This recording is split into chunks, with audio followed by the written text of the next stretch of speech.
Setelah ramai penjarahan di rumah anggota DPR RI yakni Ahmad Sahroni, Eko Patrio dan Uya Kuya, giliran rumah Menteri Keuangan RI, Sri Mulyani diserbu massa.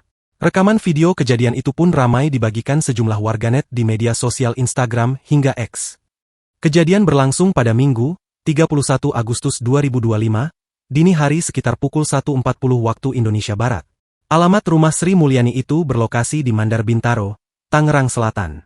Terlihat warga membawa barang-barang yang ada di rumah tersebut, seperti diantaranya kursi, guci, hingga lukisan.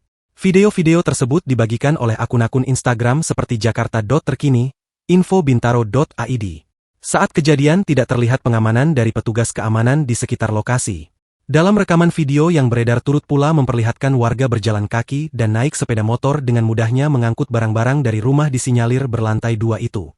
Pada pukul 3 waktu Indonesia Barat, video lain yang beredar memperlihatkan sejumlah personel tentara dengan seragam loreng berada di lokasi. Warga terlihat berkerumun. Hingga berita ini ditulis, kepolisian atau otoritas terkait belum memberikan pembenaran mengenai kejadian ini.